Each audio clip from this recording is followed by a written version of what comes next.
All right, hi guys. Welcome to the second part of our series. All right,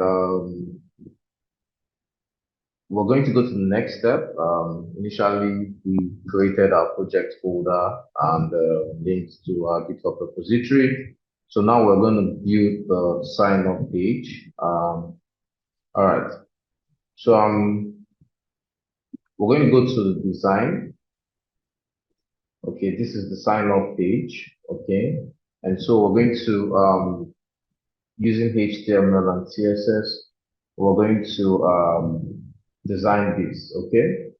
All right, so since this is the first page we want um, the user to get to or the user to see when they visit our website, we'll just put the sign up page on index.html, all right? So right now we're on our main branch. Well, how about we create a new branch and call it the checkout. Um, we're gonna call the branch sign up. Okay. All right. So we've created this new branch called sign up. Okay.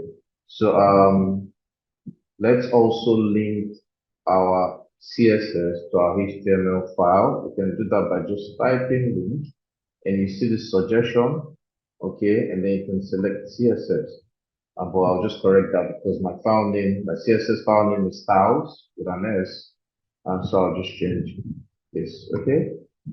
All right. So looking at this whole page, we can start by creating in the body by creating the kind of container, right? Let's just call it our main.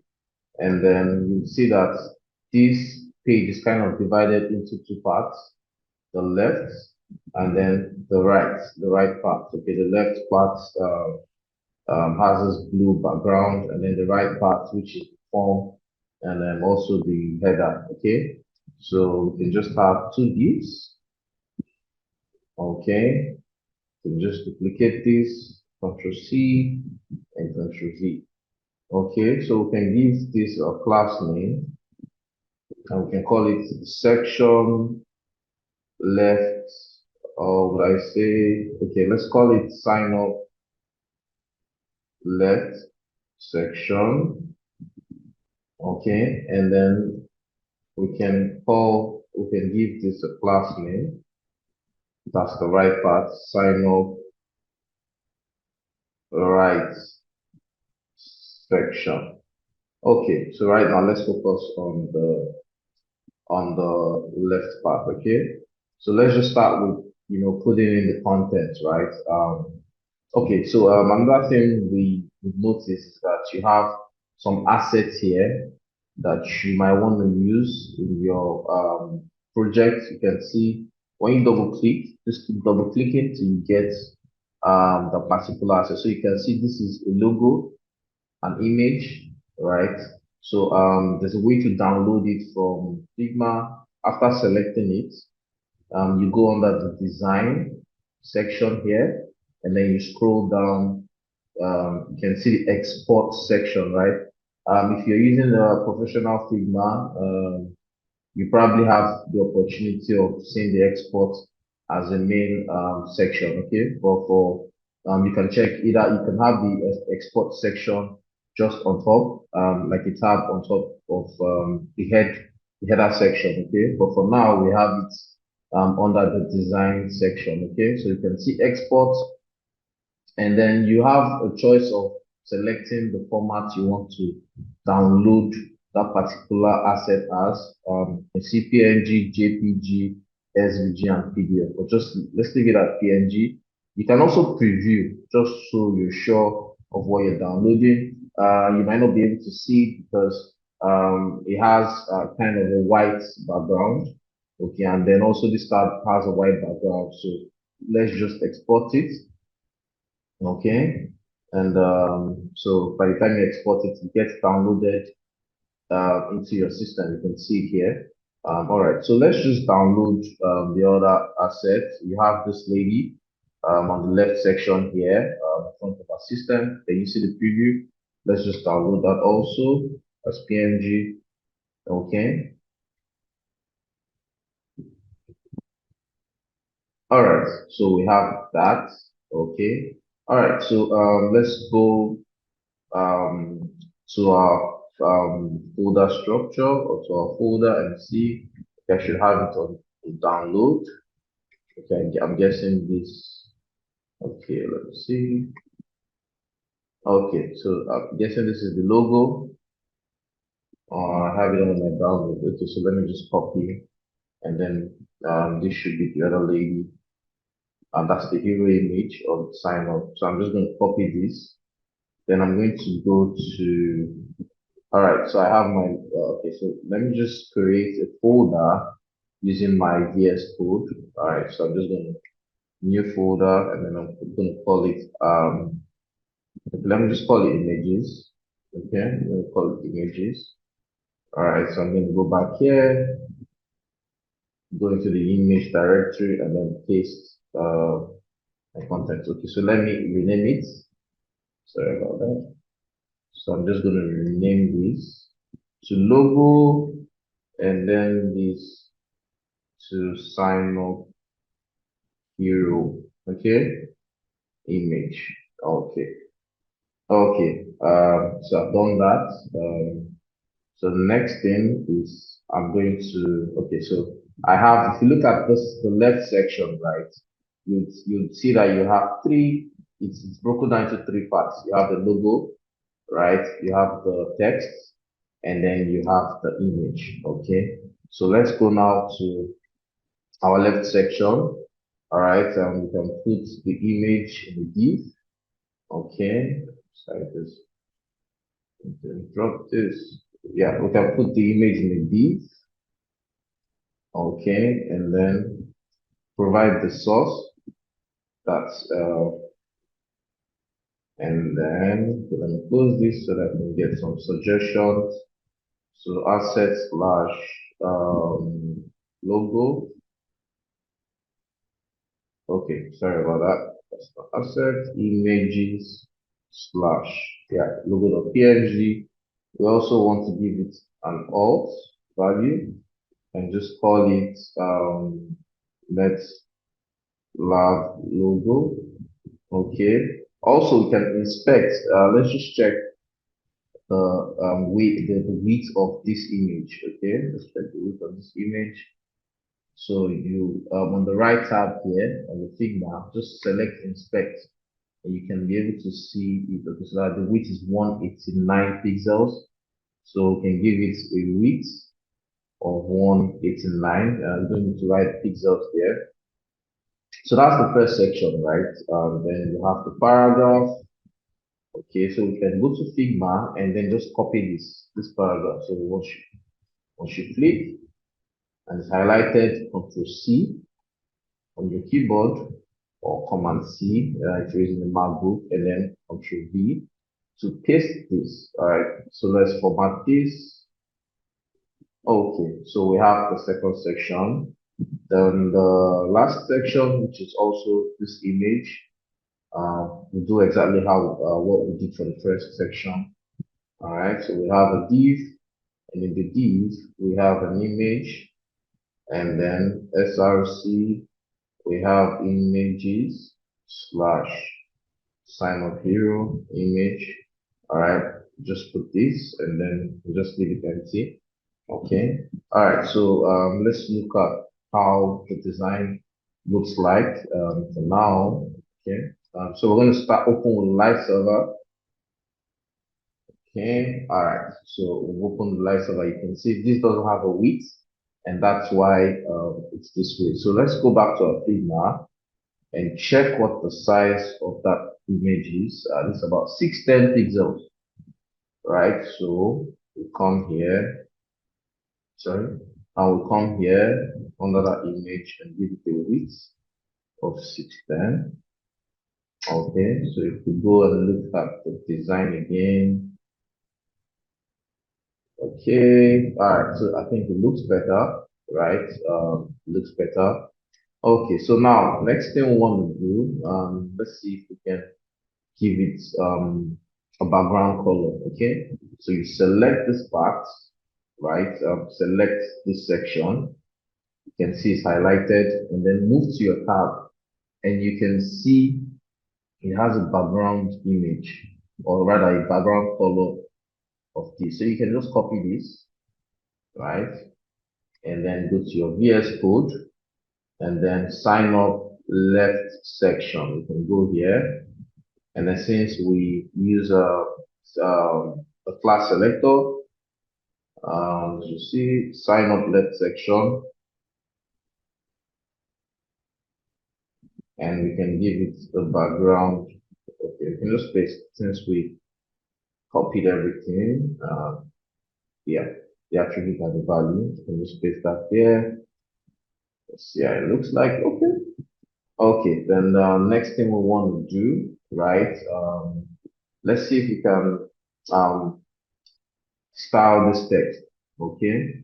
So after selecting the text, under the specs tab, we have a font width of 400, which is default, font size, and the font size of 20 pixels, and then the color of white. Okay, so let's just do this.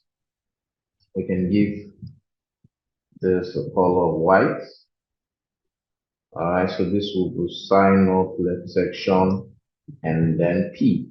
Since that's the only paragraph in that section, okay, we can just do this. All right, so how about we give our main a class name? Okay, so let's give it a sign up, right? Let's just give the class name of sign up. Okay, now I would have given this p tag 20 pixels, but instead of giving this 20 pixels, let's see what the other sizes are, so that we do not repeat ourselves. Okay, so this is also 20 pixels. This is also 20. So I think most of the text, most of the content is 20 pixels. So I think we should just give our sign up the text, a font size of 20 pixels, right? So that takes care of a number of, sorry, the font size of 20 pixels, okay? Um, yeah, so that's it. Now, the next thing we want to do, right? Remember, these are two sections, right? Um, so this is the first section and this is the second section under the sign up, right? And then if you look at this, if you look at the structure of this, you'd find out that the left section seems to be the same size as the right section. Okay. So what we can do is we can give this a grid, kind of a grid shape. Okay. So we can do this display grid, and then set the grid template column. Since we have two columns and of the same size, you can use one fraction, all right?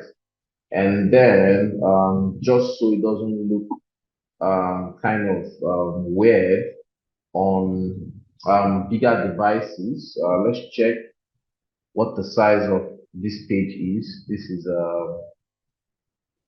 let's check what the size of the entire, all right.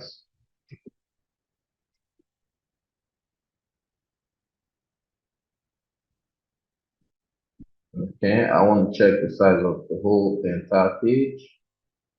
Okay, so this is 1440 pixel, right? So we can just say give our assignment a maximum width of this, right? And then margin auto, so that it sends the content to the center at all times, whether you're using the bigger screen or not. Okay, so something also that we might want to do, if you take notes of this, you find out that you have a white or a white gap between the top of the screen and the left section. Okay, so it's advisable that before you start, the first rule on your CSS is you kind of reset everything to default. Now, some elements have paddings and margins, by default. So it's advisable to set the padding to 0.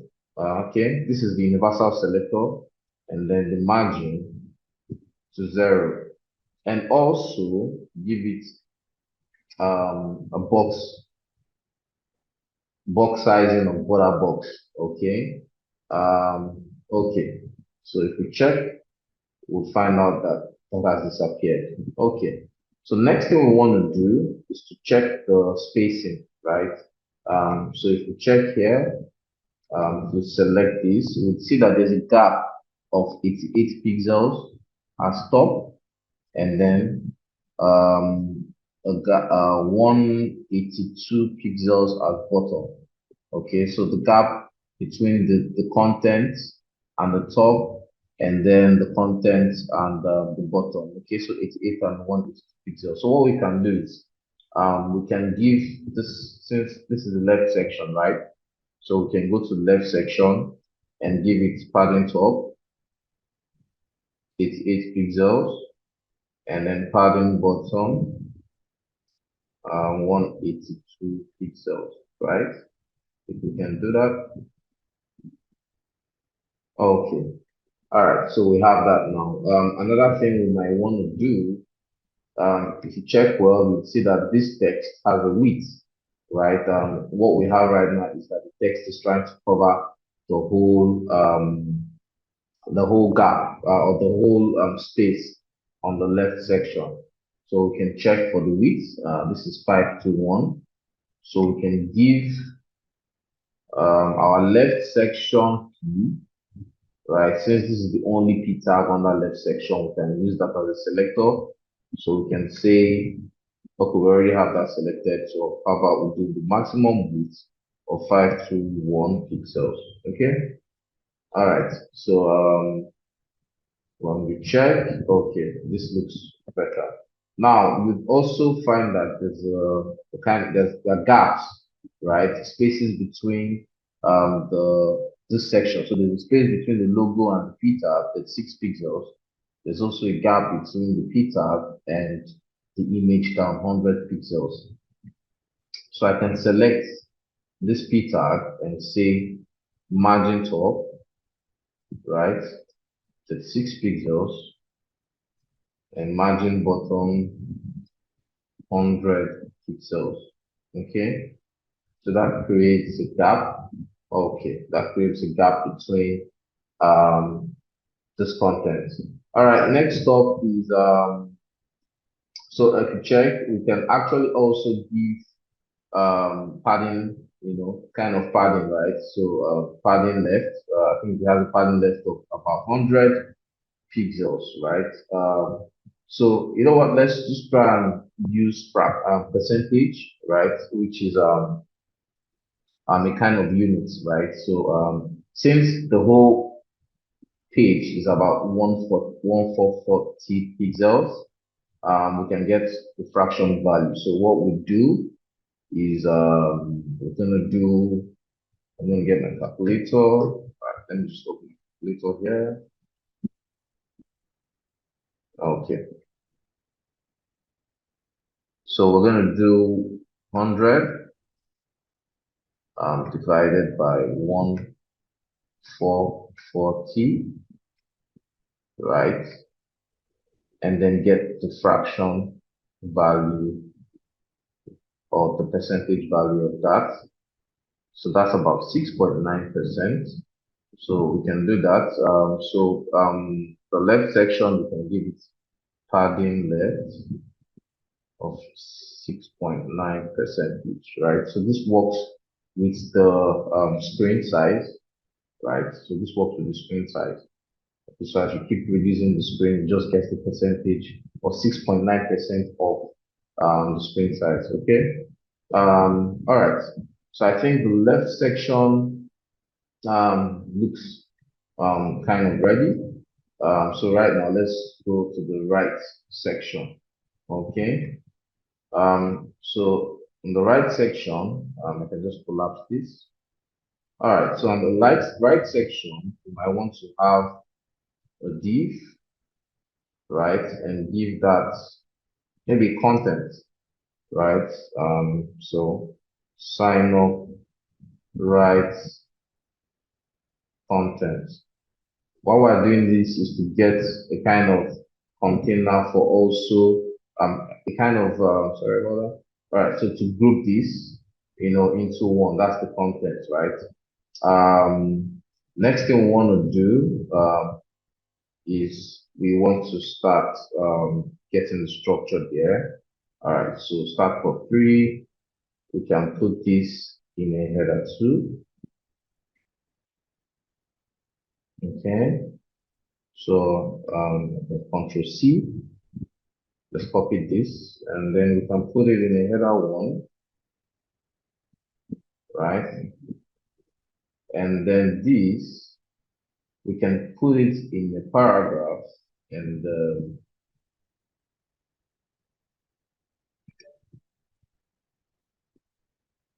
all right. Also taking note that the login seems to have a different color. Okay. So we can just wrap the login in a span, so that it's easier to, or better still, we can just put it in an anchor since it's going to take us to another link.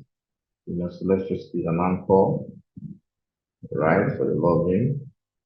Okay, so this is one part of it. Next thing, if you look at this looks like a form, or this is a form. So create username, these inputs are all parts of the form, right? From the username, which is the first input, to the button down here, which is create account. So we can have that, form, okay? And then in our form, if you notice, now this the input kind of has four different sections, right? Create username, email address, password, and confirm password. But if you notice that it kind of has the same styling, which means the gap between the label and the inputs all have the same styling. So this is where selectors would come in, right? So what you can do is, since that they have the same styling, you can just group each of them, right? And then give the groups the same class name. So we can have this first section, which is this, the create username section. It's divided into the label,